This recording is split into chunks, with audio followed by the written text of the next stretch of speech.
दिल्ली में 27 साल से चल रहा भारतीय जनता पार्टी का वनवास खत्म हो गया है और विधानसभा चुनाव में बम्पर जीत के साथ ही बीजेपी ने सत्ता में वापसी भी कर ली है।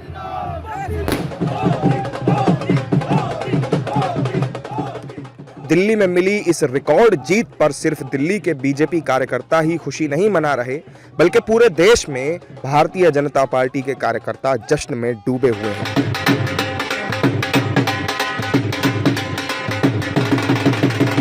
जाहिर है कि दिल्ली विधानसभा के इस हाई प्रोफाइल चुनाव पर पूरे देश की निगाहें थीं और इस बार बीजेपी ने अपना पूरा दमखम भी लगा दिया था। प्रधानमंत्री नरेंद्र मोदी ने खुद प्रचार की बागडोर संभाली थी। उन्होंने दिल्ली में बीजेपी प्रत्याशियों के समर्थन में कई रैलियां की और दिल्ली वालों से दिल्ली में डबल इंजन की सरकार बनाने की अपील भी की थी। उन्होंने प्रचार के दौरान दिल्ली वासियों से वादा किया था कि बीजेपी की सरकार बनने पर वो परिवार के मुखिया की तरह उनका ख्याल रखेंगे और उनके सपनों को पूरा करने में पूरी ताकत झोंक देंगे। मुझे सेवा करने का अवसर दीजिए और मैं दिल्ली वासियों को कहता हूं,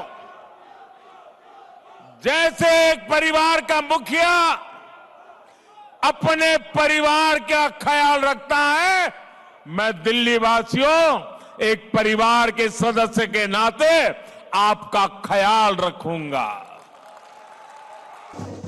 दिल्ली वासियों ने प्रधानमंत्री मोदी के वादों पर भरोसा किया और अपना वर्तमान और अपना भविष्य उनके हाथों में सौंप दिया।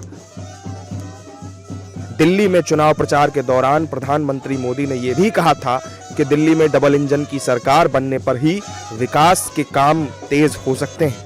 उन्होंने बहाने बनाने वालों को जिताने के बजाय दिल्ली को सजाने और संवारने वाली बीजेपी को जिताने की अपील की थी। यह मिडिल क्लास, हर परिवार का जीवन खुशहाल हो, ऐसी डबल इंजन सरकार दिल्ली को मिलेगी।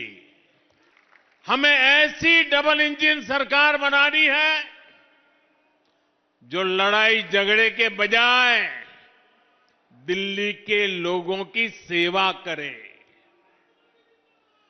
जो बहाने बनाने के बजाय दिल्ली को सजाने संवारने में ऊर्जा लगाए। आपने आने वाले 5 साल के लिए केंद्र में भाजपा की सरकार, पक्की सरकार बना ली है। अब गलती से भी यहां आपदा सरकार नहीं आनी चाहिए, जो दिल्ली के 5 और साल बर्बाद कर दे। आखिर आज दिल्ली के मतदाताओं ने प्रधानमंत्री नरेंद्र मोदी की बातों पर भरोसा जताते हुए बहाने नहीं बदलाव चाहिए वाले बीजेपी के नारे पर मुहर लगा ही दी है। दिल्ली के लोगों ने 70 सदस्यीय विधानसभा में बीजेपी को रिकॉर्ड संख्या में सीटें दी हैं और इतना ही नहीं, दिल्ली में प्रधानमंत्री मोदी की लहर के सामने आम आदमी पार्टी के कई दिग्गज नेता चुनाव हार गए हैं। दिल्ली की जनता ने रिकॉर्ड संख्या में भाजपा प्रत्याशियों को जिताकर बता दिया है कि देश में आज भी पीएम मोदी की धाक है और वो देश की जनता के दिलों में बसते हैं।